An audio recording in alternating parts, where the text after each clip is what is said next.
Just double check my dots. I pressed the button, and the button was mine to press today. We got her. We got it. We got them.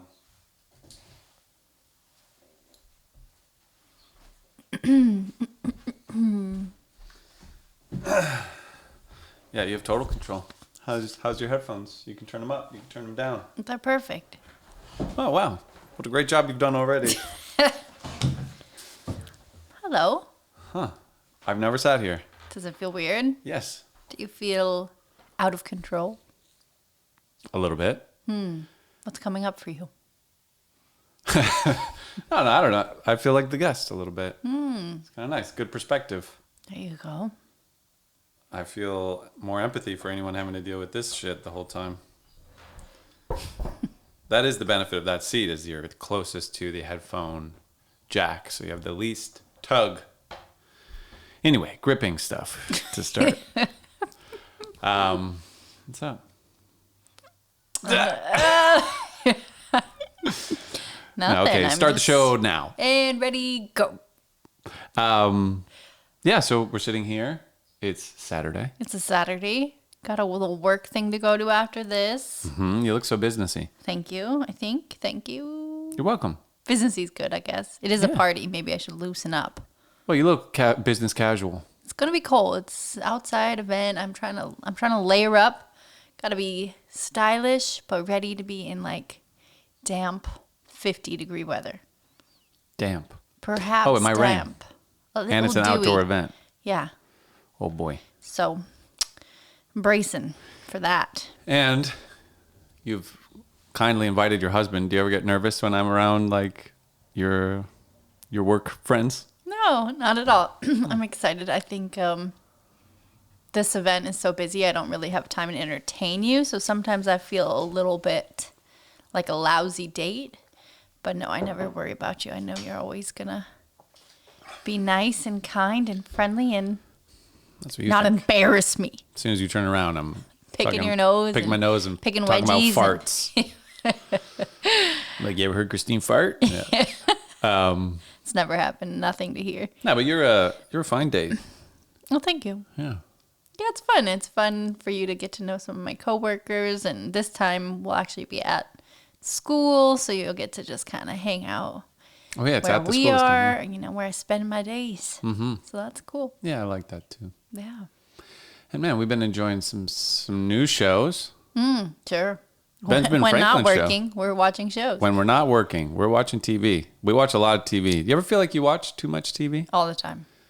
I feel embarrassed for how much TV I watch. Like, I wonder what else I could accomplish in my life if I didn't watch so much TV. Yeah, when we were at our pottery class, the one girl's like, "Oh, I don't watch TV." We're like, "Oh, Right. we watch a lot of TV." Like, I feel like I'm a little snotty lately about food and a little like, oh, yeah, no, I don't eat Taco Bell anymore. I'm like too good. Mm-hmm. It's kind of like that energy, but with shows, you know? It's like, oh, I don't watch a lot of TV. Like, that's the...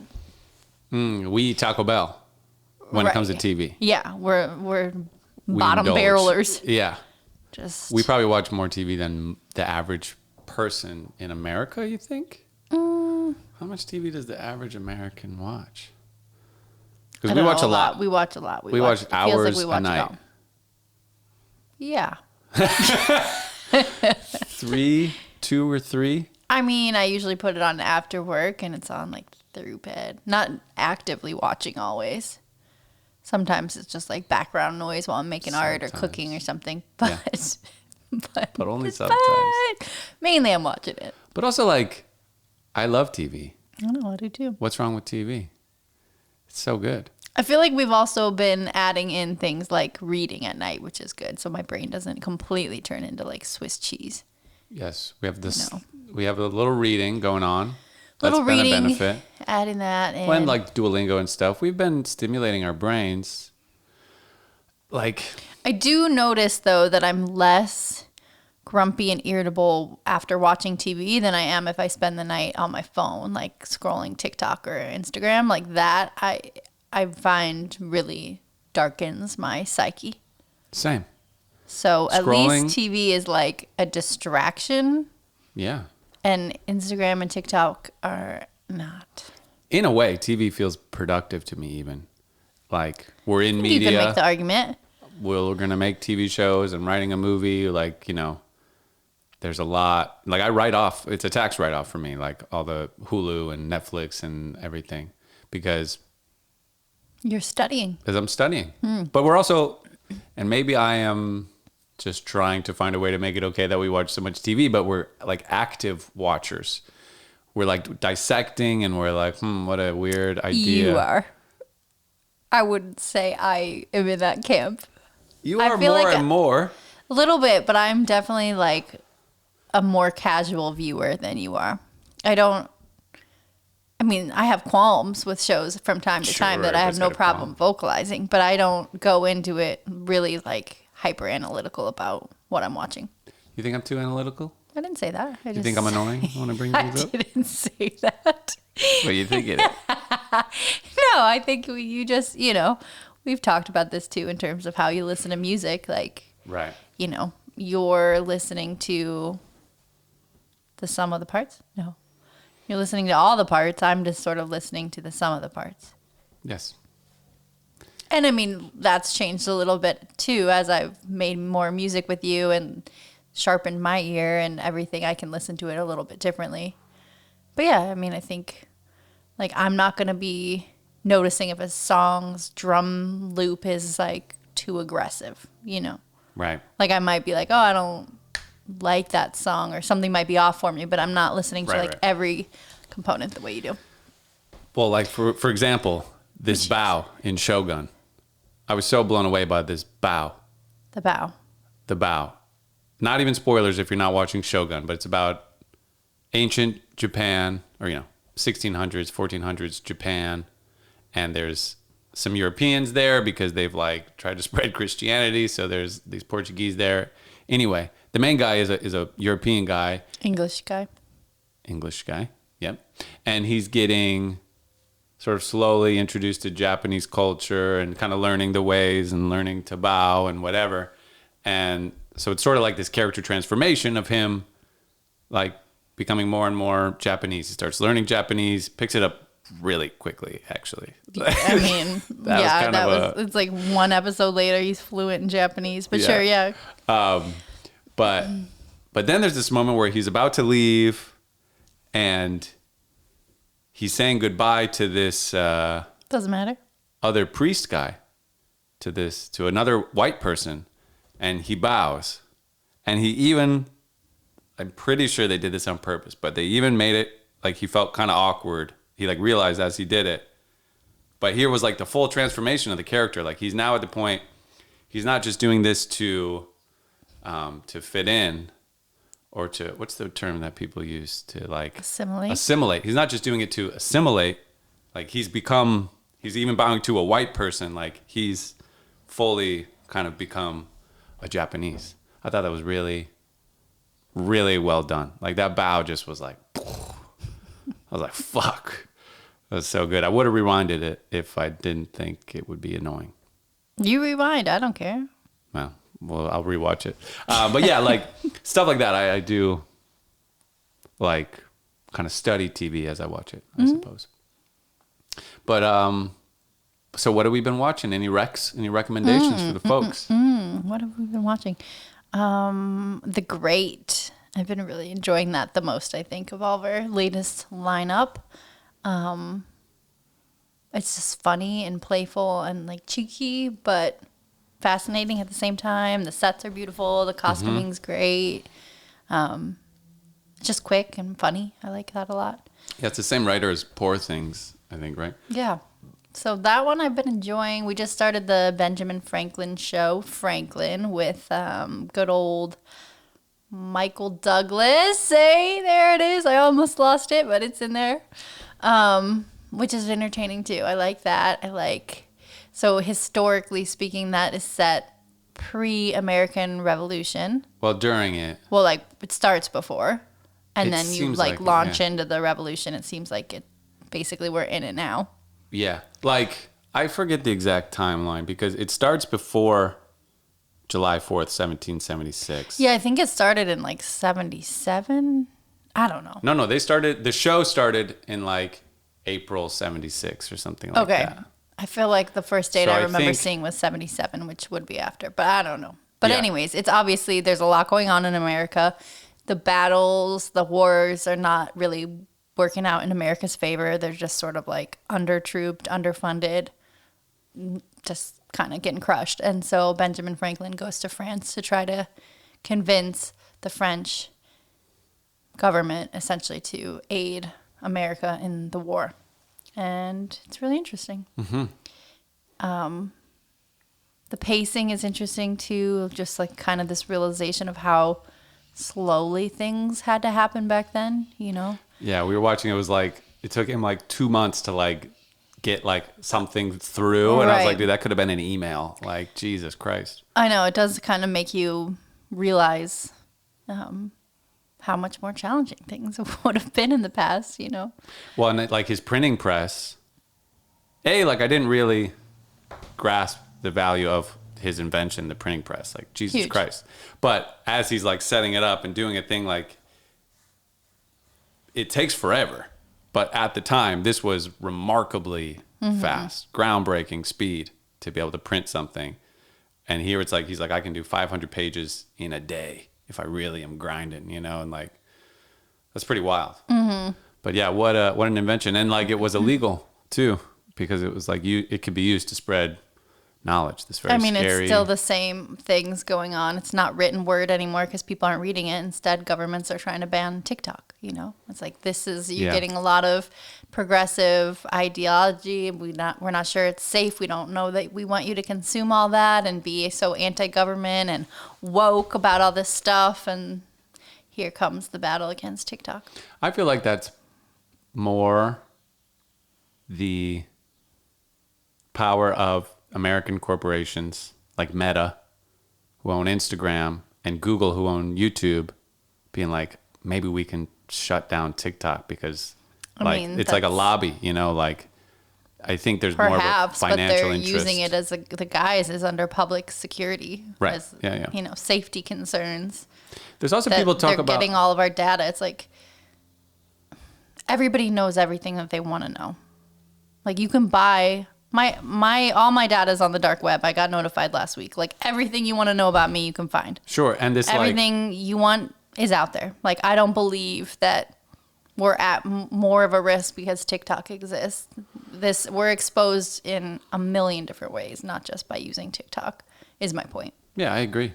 I think so. And also, like, people say, like, oh, they're dumbing us down with TikTok. Like, go on Instagram or I YouTube probably agree. Shorts. It's the same, though. Oh, yeah. I feel just as dumb after YouTube. Actually, worse. Like, your TikTok is teaching you, like, how to propagate plants, different art things. Like, your algorithm is not anti-government, like...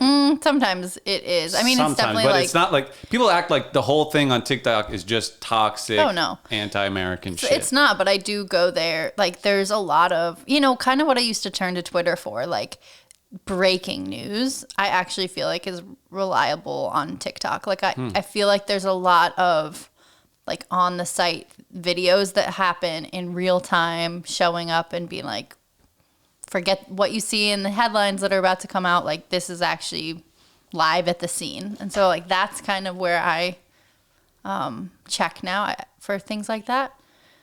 I feel like you can find a lot of good content that way. Yeah. But for the most part, I use it much more casually, you know. Well, I'm just saying, I feel like it's no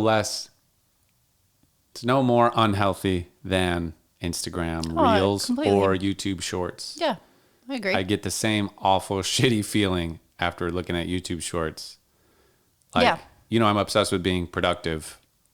To me, the only thing that's unproductive is scrolling. Like, watching TV is productive. Spending time with you is productive. Sleeping is productive. Going for a walk, painting, obviously, like, literally checking emails and doing, like, making things is productive. The only thing in my whole world that I do that's unproductive is the scrolling. And it's the only here's thing the that thing, gives me though. like icky, shitty sadness. Like, So if it's really filling you with icky, shitty sadness, then I wouldn't encourage it. But I do think that your brain needs time to not be on the clock. Oh yeah. You know, like it. But your watching brain, Benjamin Franklin, I'm off the cloud. Sure, but you know, maybe you just need to change your algorithms because when I go onto TikTok, I'm finding, you know, like you said, I'm watching all these artists and their process, and I'm like, oh, that's really cool, and it makes me want to go pick up my pastels and like try some new technique or whatever. So it's not always leaving me like high and dry. You know, Yeah. It's like kind of filling me up. I am sort of attracted to like the shit that makes me feel icky or something. Like what? Well, just like shit that I can have an argument with in my head. So, which this is why on long road trips, I listen to Christian talk radio sometimes, or at least used to before like the days of, you know, Spotify podcasts and whatever. And that's because it's so engaging because I'm like listening, I'm picking it apart, I'm arguing with it, I'm agreeing with it, I'm just like engaged in it.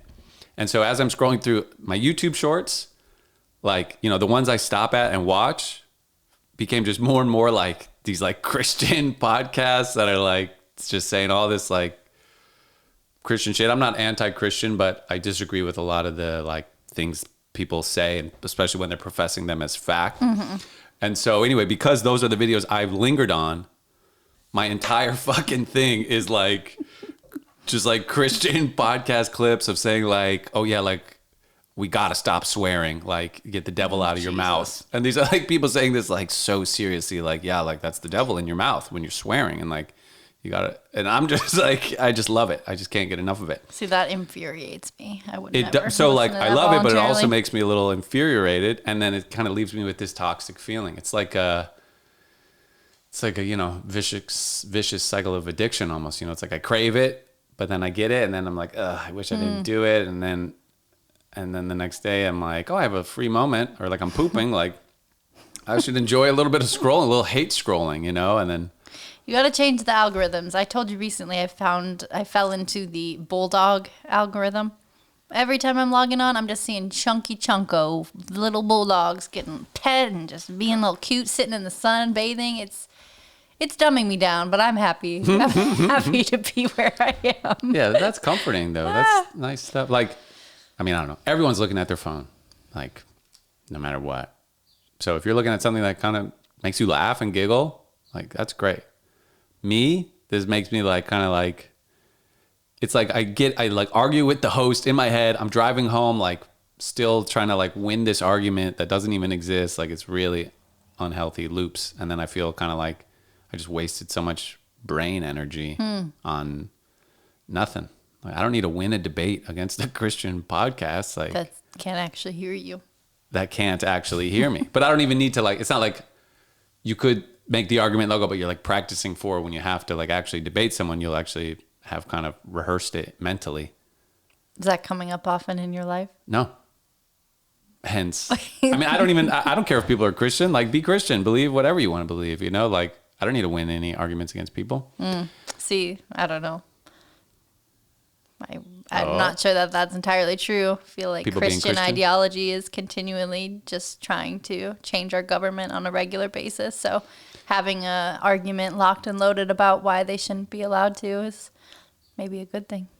To me, like being Christian's not the problem, but this like Christian nationalism, thinking that like the government should be run as a Christian entity with Christian values as the highest.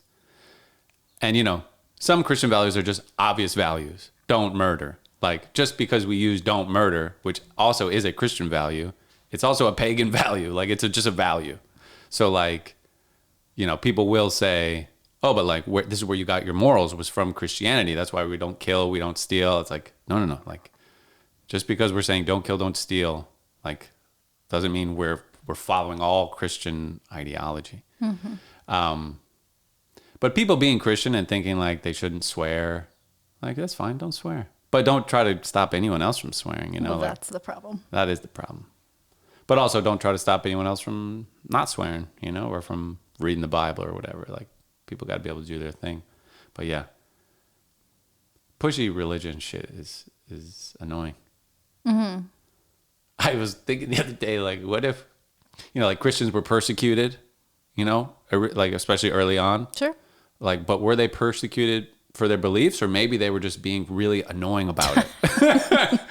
And so everyone's like, dude, fuck these guys, dude. Let's lock them up. Like, let's burn them or something. Like, fucking Friar Tuck over here won't shut the fuck up. Like, I don't care what you believe, but like, bro, stop being so annoying.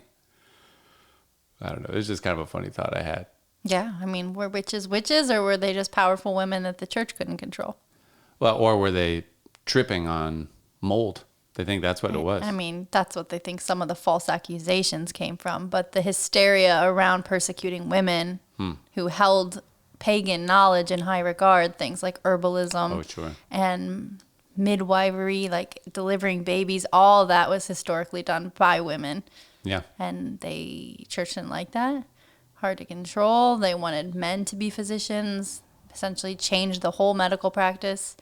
And we're still dealing with the ramifications. I mean, women, you are less likely to die giving birth to a child if you have a female doctor. Like, the modern the way babies are delivered is designed to be convenient for physicians and not actually helpful for the mom. That's why women lay down and give birth when they should be squatting to get gravity on their side. I mean, there's all sorts of things we do that are not like intuitive. Almost like a ladder they stand on, and then people catch under them. I mean, essentially, you want to be squatting. Like a squatty potty. Yeah. Yeah. And it puts less, like, weight and pressure on your spinal cord and, like, your back and everything. But it requires more concentration from a doctor so that the baby doesn't come slipping out and falling on its head first thing. Well, it's like we got all these beds, like, let's just use a bed. Beds seem easy. Mm-hmm. I mean, beds are also, laying in bed is considered a comfort and a comfortable place to be. So to assume like, oh, like maybe this lady's going to want to lay in a bed. Like how long have we known the squat thing? I've never heard the squat thing. I think that was just sort of a long time. Like that's how women have delivered babies. So standing on foot. I think so. And like, I don't know exactly when, I'm not an expert about this, but,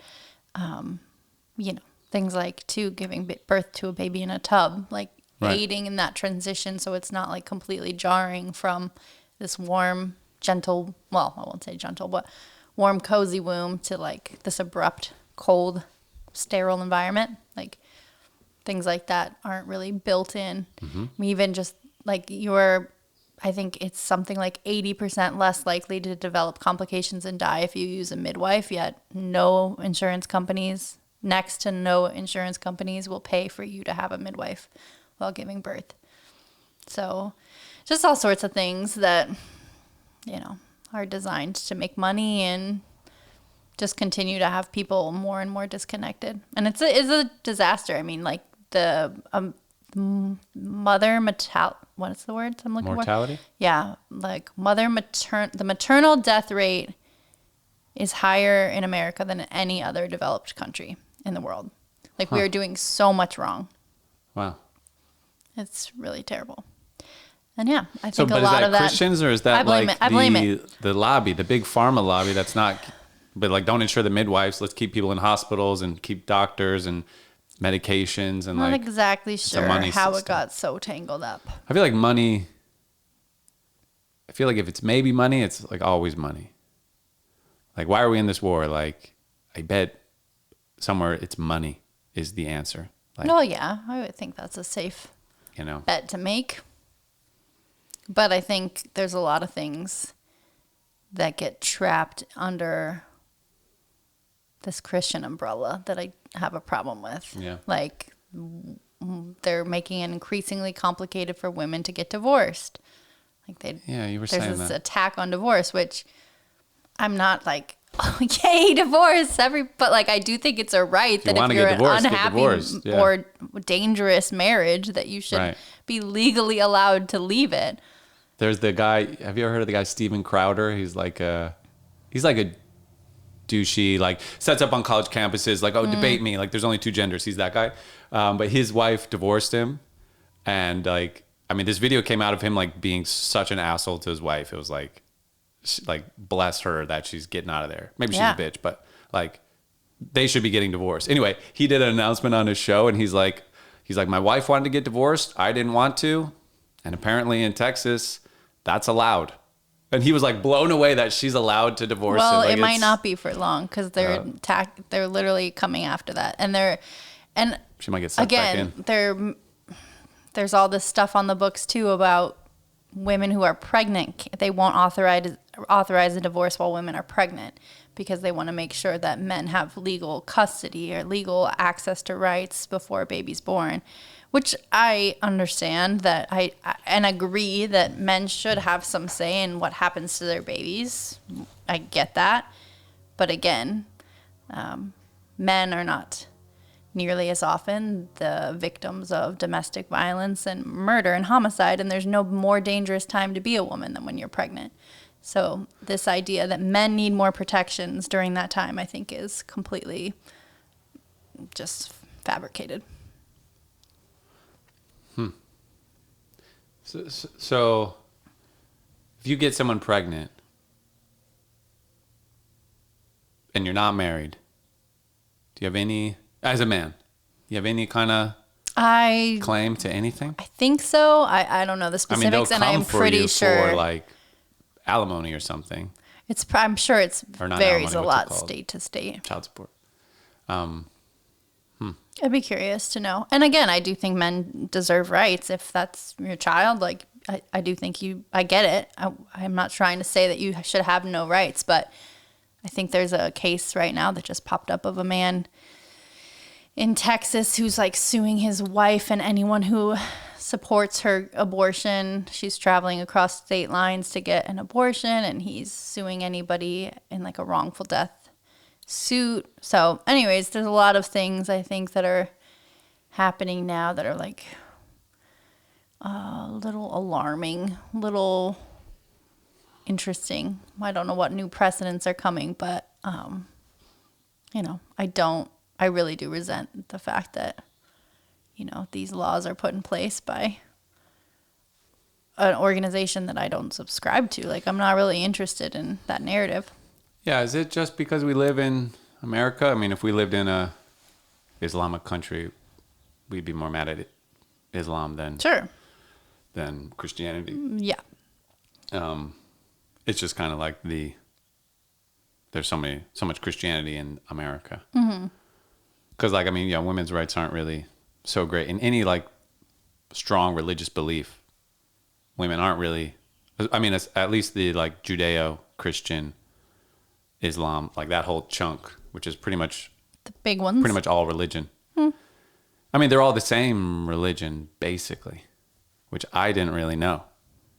But like in Judaism, like there's like Noah and Moses and Abraham and David. And then Jesus is born. I don't give a shit. And in Christianity, there's Moses and Abraham and David and Jesus. And then 600 years later, Muhammad lived. And in the Quran, there's Noah and Moses and Abraham and David and Jesus and Muhammad. But like everybody's sharing the same general story. It's still the same thing. It just kind of breaks off. And then, Christianity broke off into Catholics and Lutherans and Protestants, and Judaism broke off into what it did. But it's still like the same trunk. Yeah, it's amazing that with all the similarities, it's still used to like fuel war and conflict and hate all around the world. This tree is just like bombs of fire. Here I am contributing, but I'm like, damn Christians. I mean, I don't have a problem with Christian people. I do have a problem with Christian lawmakers imposing their will onto the public, especially when it's like not necessarily popular opinion, right?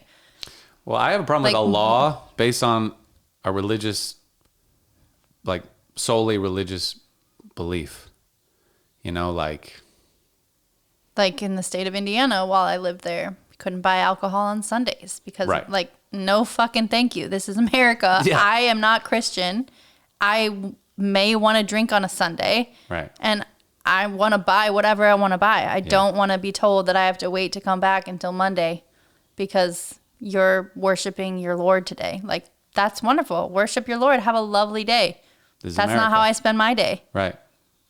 Yeah, I agree. And that law did change before I left. Like, they changed it and like whatever. But it's not like this ancient influence. Like, it is here and now, knocking on the door all the time. Sure. Obviously, with Roe v. Wade, like that, it just like it's insane how many things are all tied up into this umbrella. Mm-hmm. I'm not into it. And I don't even know what I'm going to do if he who shall not be named gets reelected. I can't believe this man is going to be even allowed to run for presidency. I just want to go out and say that because I can. Felons can't carry guns. This man is a felon. He's going to run for the highest office in our country. Like, I don't think that makes sense in any way, shape, or form. I think felons should be allowed to vote. You've served your time. I do too. You're out of jail. But they don't, and I'm using that as a point of comparison, is that how could all these people not own firearms, not vote, and now this man can? Well, can he own a firearm? And he can vote. He's not like a convicted felon. I don't think he's a convicted felon. He's not a convicted felon. But he's still in ongoing lawsuits that could deem him a felon. They could. But he's in the lawsuit. Innocent until proven guilty. This is America. Yeah, I think he should have to deal with all those lawsuits before he could become eligible. He should have to have his name cleared. But then every election from now on, the opposing party is just going to trump up some charges and make sure that their opponent You can't is trump up inactive. charges that don't exist. You kind of can. And then the case will not go anywhere. But a DA litigation is not takes gonna forever. It can take 9 months sometimes for an innocent person to be declared longer innocent. than that. Sure. Right. So you'll have to sit this next one out. If we establish this precedent, every single election, every 2 years, every 4 years, the other people are just going to be trying to get charges brought onto the other people so that they can't run. You can't make charges where there are none. You can't take a case to court without any substantial lawsuit, like evidence. Like a DA is not going to choose to pick a case like that. There has to be evidence that proves. What if the DA hates Joe Biden and thinks Donald Trump is going to save the world? Then fine, take him to court and see what you can prove. If you have no evidence and you can't prove it, you'll have wasted his time and energy and effort and probably have to pay him for the damages and the time. You don't. I wish. I think in the UK it's like that. If you sue someone... Isn't it not like that? If you sue someone and you lose, you have to pay their legal fees. Right. I don't think it's like that here, is it? It should be. Probably state to state. But I mean... You know, I'm fine with that. Donald Trump's going to run. And if he wins the popular vote, he should be president. Like, if most of the people want him president, then I don't want him president, but that's the system. We can't dismantle a system just to get what we want. I never said that. Right. So, I mean, yeah, I agree. It's wild. And I don't know what happens. What if he's found guilty before the election? Nothing. He'll still be entitled to do whatever he wants. Everybody gives him everything he wants all the time. And then he'll pardon all those people from the insurrection, and he'll just continue to take more and more power and destabilize our country even more. And I will move to Argentina or Italy or Portugal. Where do you want to go? I mean, or Spain. All three sound great. I don't know about the governments. I mean, Argentina, like, you know, we're like, oh, it'll be better in Argentina. Like, they just elected a psycho who's like dismantling their whole But I can system. be more blissfully unaware. Right. We'll just be earning American I've seen dollars. Too much here. And I've we'll be like, seen I don't know. too much. We'll just be foreigners. Yeah, it just would feel good to not be so connected. It'd Everyone be nice should move to the country that they don't give a shit about as much. Just let your blood go back to like zero, and then you can let it start boiling about that government slowly but surely. And then, 35 years later, you'll move again, start over. Like, Australia has it all figured out. They're so calm and this is great. And then you can, spend 30 years getting pissed at Australian government and then move somewhere else. Move around.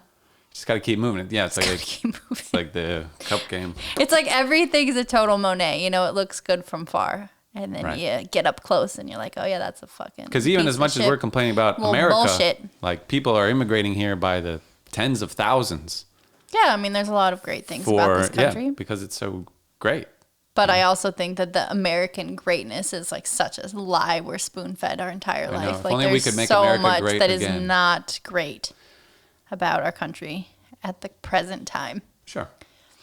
But like that corruption, that like issues with money and corporate interests, it's very prominent in America. But I feel like, I don't know.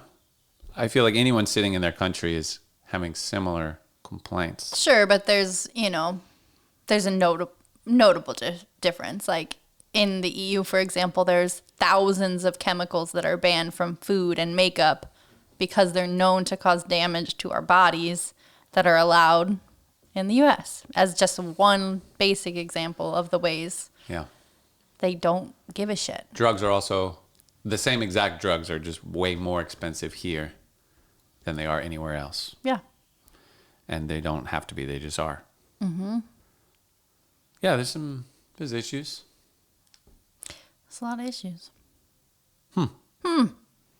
Well, I'm not going to vote. No, I'm kidding. I will vote, but it's rough times. I do sometimes feel very, very hopeless about things.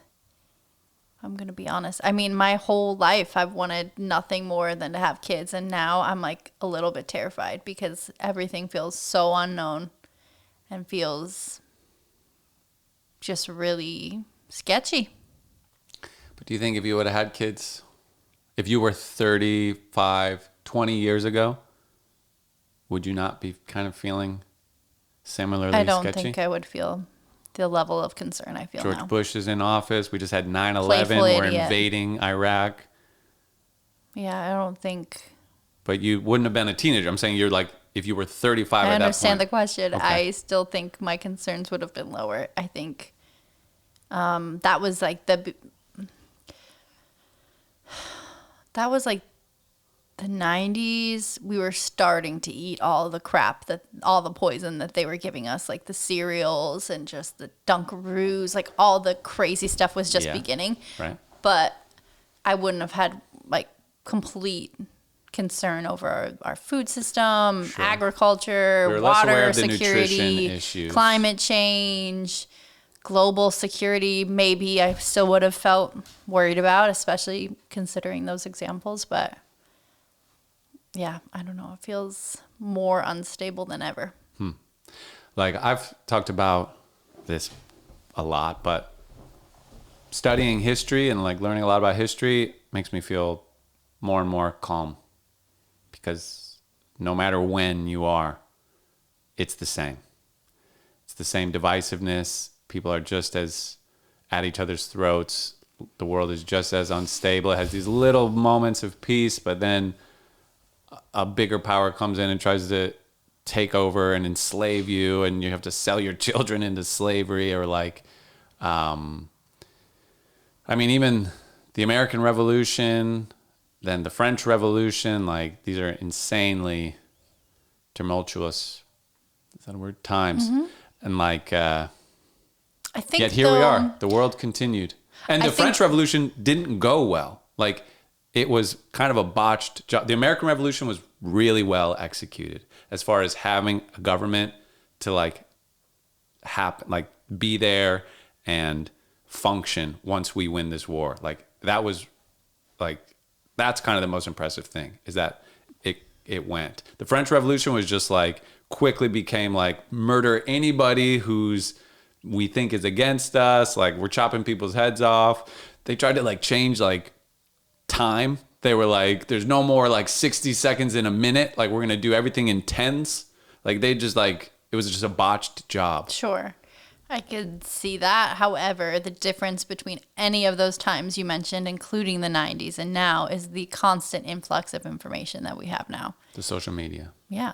We're constantly surrounded by news of what is grim and terrible in this world. So we're just too aware. Yeah, we have access to everything that's going on. Where, think about in Vietnam, you went to a movie theater on a Saturday to like see which soldiers died. Like you had very limited access to information, and you had I think no choice but to believe what you read, because that was all that was out there, right? Like you believed what was in the papers, you believed what you heard on the radio, like that was it. And now it's coming from all directions. There's this anxiety of like, what's true? Which publication can I trust? Like, how skewed is this? This is too right leaning. This is too left leaning. We're bombarded, and I think that's a different experience on a nervous system. So we've bit the apple of knowledge, and we're cursed. Open Pandora's box. And we just know too much. I mean, in the 70s. Well, and then like what to do with it, you know? Like I watch horrific videos about what's happening in Gaza, and then it's just like, what do? You try to educate yourself. Maybe you're in a place where you can financially contribute, like you do a few things, but for the most part, you're double tapping something. Like it doesn't exactly make you feel like you've improved the situation, you know? Like you're seeing and you're carrying all this dread, but you're not doing anything with it. So do you think if the world continued to function as is, there's still the Israeli-Palestinian conflict going on, Ukraine, Russia, but the news just stopped or social media just stopped, would that be better or worse? So like we just don't hear about it. I don't think that's better. I just think it's interesting. We're in this age of like, you know, like what do we do with all this grief that we're exposed to? I mean, I accidentally talking about algorithms, like for some reason, just this last week, there's like this thing going everywhere. It's like, would you rather be alone in the forest with a man or a bear? And it's talking about like men committing murder and domestic violence and sexual assault against women, and like how their intentions are often unknown and clear, where this bear, he's just motivated by one thing, which is his survival, and like how much easier of a threat he is than man. And all these women are posting videos about it with like specific examples of different things. And like I accidentally fell into this like domestic violence algorithm of like all these missing women and all these things. I mean, it's like, how do you expose yourself to something so horrible all the time and then just like go back to the bulldog video? How to find peace. You know, go back to the oil pastel. Like it's a very jarring world, like to be in this place where you have it's overwhelming. all ends of information like that. Yeah, it's just it's intense. It's odd. However, to me, it has intensified, or like the technology is different, but like I think the feeling is not that different. Like in the 70s during Vietnam, you were getting news reports that it wasn't going well. You are seeing the bodies. People are protesting. Protesters on college campuses are getting tear gassed and shot and murdered at Kent State. Yeah. You know? And that like, was just the 40th anniversary yesterday, I think. Insane, you know? And you're like, oh my God, you know? Or like in 1964, like the president got shot. And then 12 years later, some guy's on TV with like, hey, I got footage of like a different angle that like the CIA is lying to us, you know, like everyone's having to try and process that and deal with that. Yeah, maybe I mean, there's more access to knowledge now, certainly. But I think any time could have felt overwhelming and you don't know who to trust. I mean, I've talked about this before, but like when in like the 1780s, like America is fresh, there's a yellow fever epidemic in Philadelphia where the capital was. And this one doctor, I think Jeffrey Rush or I don't know, Dr. Rush was like, this is the way to treat this. And then Alexander Hamilton was like, no, like this is the way to treat it. And they were on opposite sides of the political spectrum. So it was like, if you're a Federalist, that's just like COVID. If you were a Federalist, that's the medical treatment you trusted. And if you were a, whatever the fucking other one was, you trusted a different medical treatment. Like your approach to medicine was dictated by your political affiliation. And so in hearing that, I was like, wow, it's the same. It's the same thing. And I think throughout history, we act the same, we feel the same. The world changes because of our access to information and technology, but it's the same. And I think someone was always saying like, it's spiraling out of control. Yeah, I believe that. Like the world is changing quicker and quicker. Certainly. There definitely used to be a time where your life was pretty much going to be like your father's life and like his father's life. Like, and now that is not true at all because the world just changes so quickly. So I think for us to get a little overwhelmed, I think makes sense and it's overwhelming. But human behavior and the feelings we have of existing, I think it's always felt that way.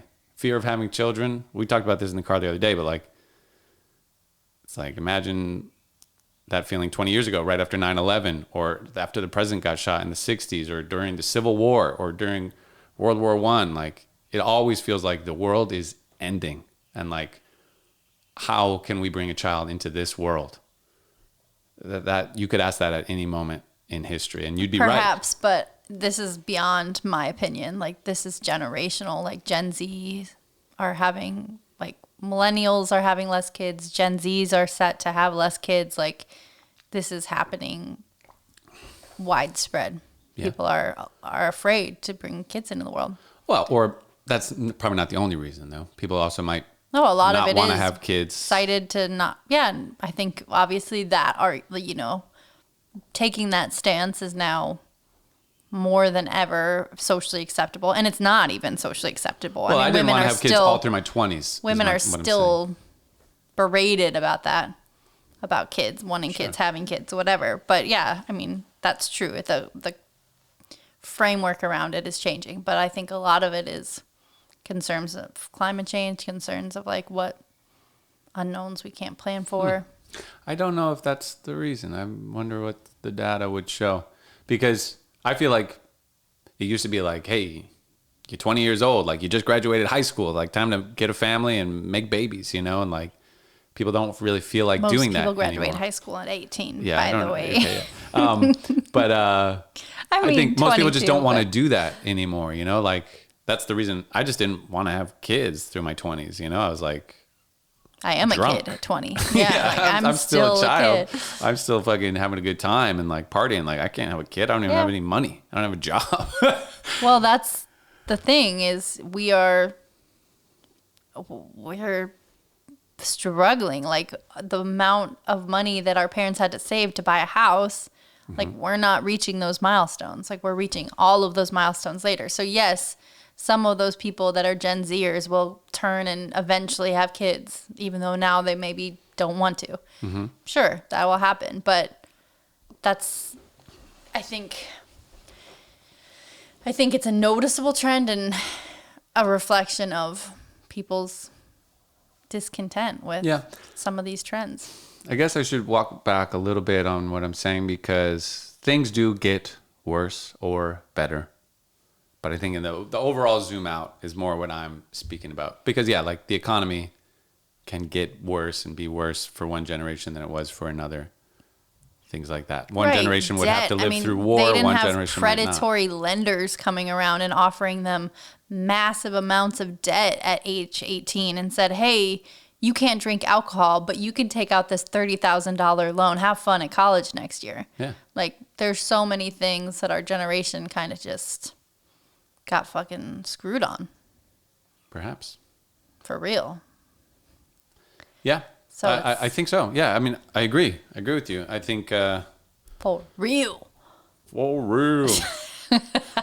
I always get so dark. You could turn me off at any time. No, I mean, and I'm also here playing the devil's advocate. Like, I think a lot of what you're saying is true. Some of it I am trying to kind of mitigate, I suppose, which maybe is not the right way to go. But yeah, I think think don't you're know. right to an extent. I mean, obviously, anytime a parent gives birth, they're going to look at this fresh, doe-eyed face and be like, oh my gosh, you know, I've got my work cut out for me to make sure, you know, I give you the best possible life. Like, that is true whether you were, you know, in Versailles and whether you're here now. Like, I don't know where or when, but I feel like that's probably the universal truth. It's got to be impossible not to wonder. It's scary. Like, life is scary. Maybe it's Yeah. not supposed to be as comfortable as we'd like it to be. I think that that's true. I think I was on like a virtual meeting recently, and this guy led a talk, and I sent you the book. I forget his name. Guy Fieri. No, not quite. Anyways, he has basically interviewed like hundreds of great people in this world, like Jane Goodall and like all these people who have kind of really made big legacies for themselves, and then essentially stripped down their mottos and like philosophy and everything and created a book of all their wisdom. But he was talking a lot about that, how Gen Z is obsessed with work-life balance and how it's such a just unhelpful framework, and that if you want to be great, you have to be ready to forfeit. Oh, that's Thank you. The mail just popped through the door. that mail just gave me a panic Wow, attack. that'll be a funny clip. Oh no. Okay, we're good. But okay, so this Everybody's good. author was mad at, or He wasn't criticizing mad. Gen He Z. just was saying that like the work-life balance thing is just not it, and that if you want to be great, you have to be ready to surrender that idea and essentially accept that you're going to miss a lot of your life by working and whatever. Terrible advice. And he was really a great presenter. I enjoyed the whole talk, but when he said that, I just laughed because I was like, oh, there's one of his dated ways of thinking that he doesn't realize yet is dated. And I mean, yes, I agree that like, we talk about this a lot. There's always an opportunity cost. Like if you want to be great and you want to make a movie and you have to like, you're going to be filming from here to here, and like, yeah, maybe you will miss a birthday party along the way. Like there are things that you have to trade off. I don't think I don't think he's wrong in believing that, but to criticize our desire to not be cogs in the machine and to actually live a life that is meaningful to us instead of just bettering a financial institution beyond us that doesn't actually take care of us, like that was where he was like, oh, I was like, oh, there's the old man in him, because he's a 70-year-old guy. Like he's wise, he's got a lot to offer, but that to me just wasn't hitting. Yeah, I could not disagree with him more on that point. That when I hear about that, that gives me hope.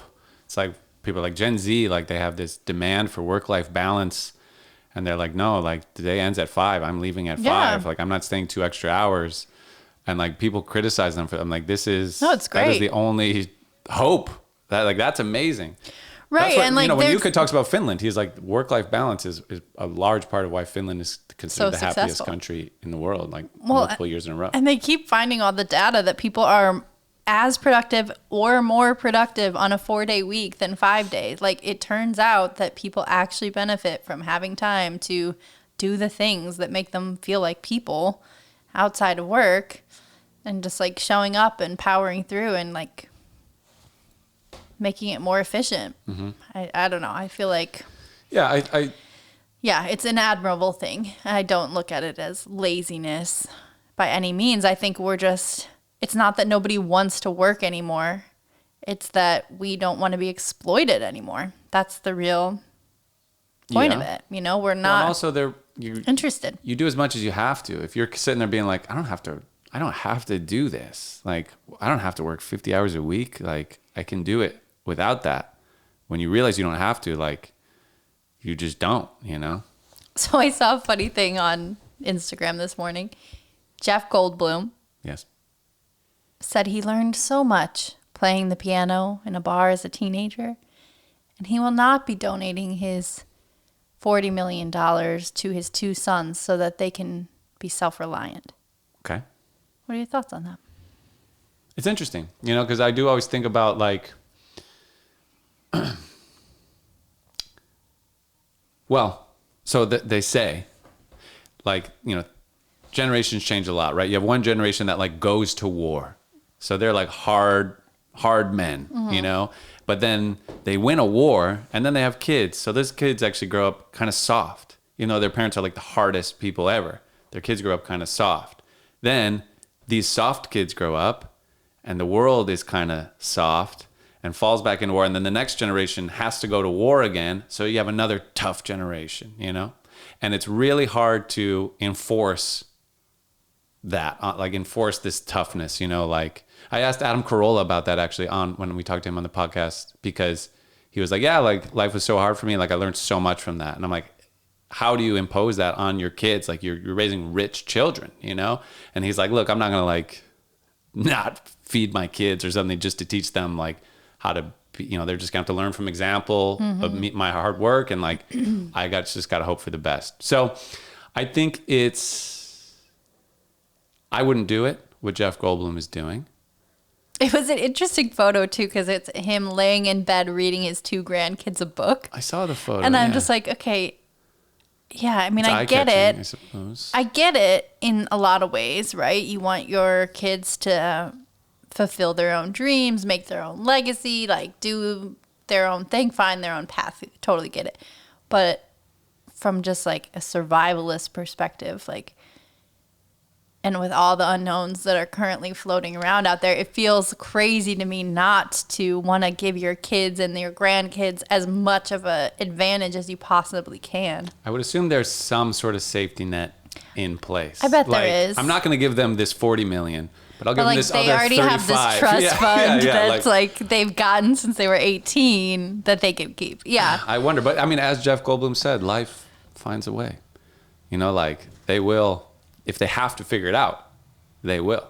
It's true. Yeah. I think survival is the mother of ingenuity or some quote like that. Mother of invention. Mother of invention. Something like that. Like I believe that. I think it was true. Warren Buffett who said about this topic, not Jeff Goldblum specifically, but like he wants to leave behind enough money so his kids can do anything, but not so they can do nothing. Like, Oh, yeah. I see the distinction. yeah. So like, sure, you want to live in Portugal and paint, like great, but like I'm not going to give you enough money that you can just like Never paint again. never paint again and just get drunk forever and just, I don't know. But I don't know. If someone's totally fine, you could get a hut in, you know, Nicaragua and just get drunk forever, probably on like 200 grand if you want, you know. So depends what you define as nothing. But yeah, I don't know. It's commendable. I mean, I don't know. I don't know his life. I don't know his kids. Maybe they're already successful suck. also. Like they're adult. He's a grandfather. Mm-hmm. So his children are adults. They're fully functioning. It's like, I mean, maybe. We're all just getting by. Like, let's be real. Fully functioning adults are just regular kids. They're just regular people. I feel like you and I are pretty fully functioning. Yeah, sure. But If like, Jeff Goldblum was... that doesn't mean we've figured everything there is to figure out. Sure, but if my father was Jeff Goldblum, he said, I'm not giving you any money when I die, I'd say, okay, I'm going to just keep it. That's not like, doesn't mean I'm homeless or suddenly struggling. I'm still living my same exact life I've been living, you know? So like maybe his kids are also just don't need it. Perhaps, yeah. And maybe they have jobs and they're maybe it's doing completely fine. fabricated to begin with. I don't know, but it just is an interesting. It was an interesting idea. Like It's an interesting idea. And what's he going to do with this money? Give it to somebody else or just splurge it? That's what I was write it curious out? too. Like, what are you donating it to? Right. I would wonder what. Like, do you just really want a Jeff Goldblum library? Because that feels a little self-indulgent. That's worse than giving it to your It's kids. worse than giving it to your kids. He's like, I won't be giving it to my kids. I will be making a gold statue of myself that is going to be in the middle of the poorest part of town. Right. But, I mean, if he's like, I don't know, I'm going to try to cure maternal fatalities in this country and make it safer to give birth to babies, I'd be like, yeah, Full donate circle. that $40 million, baby. Or like Let's get some midwives for pay some everybody. tuition for some kids to learn piano. Not as important. Yeah, probably you're right. But yeah, sure. Help the kids. That's always good. I can't be mad at that. But I think we'll be rich. When We are rich. we are rich. Right and now, we'll I'm rich. We'll continue to be rich. And so our children will be somewhat privileged. And what do? You can't pretend you're poor so that they learn like lessons of poor people. But you can work hard, be a good person, like show initiative, show proactivity so that they just absorb and learn by your example. Like that's all you got to do to like, that's giving a kid more than money. Oh, you're very clever. Like the best thing you can leave behind is, an example of work ethic and being a good person. a well-lived life. I guess so. That's true. You know? So even if we leave behind $1 billion for our kids, more importantly, we'll have showed them how to work hard and be good people. And watch a lot of TV. And how to watch a lot of TV. And how to dissect and how to appreciate a bow when it happens. Influence the algorithms. Yeah. I don't know. I don't know either, but worth a shot. Worth trying to figure out. Yeah. I mean, it's a wild world.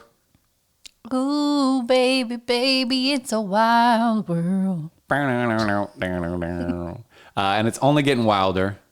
Feels like it. But it's always been wild. And we've made it this far. Humans have survived through everything. We were talking about this with Amanda. But if your mom stood behind you, and her mom behind her, and her mom behind her, that is a line that 4,000 deep. It goes forever. It goes to where your shrews or you're like, it goes forever.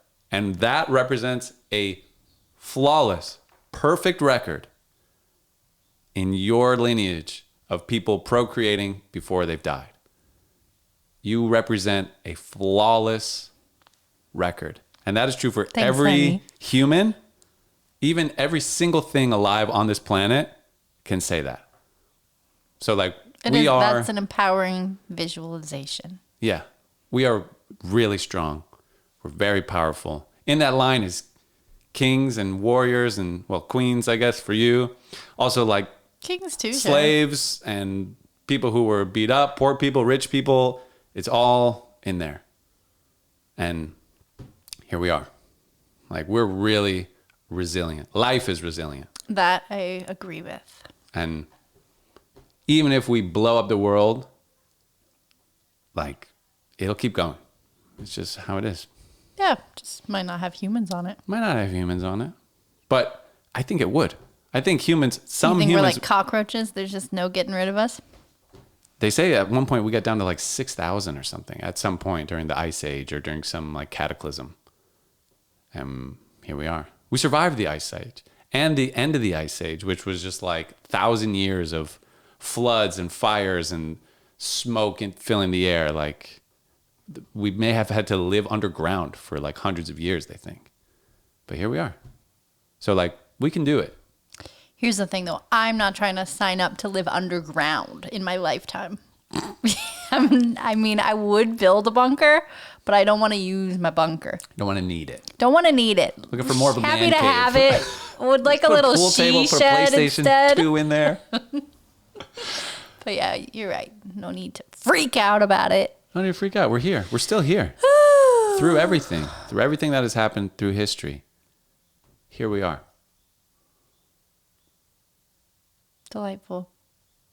So, go in peace and serve the Lord. Thanks be to God. Praise be. Praise be. Good night, everybody. Thank you.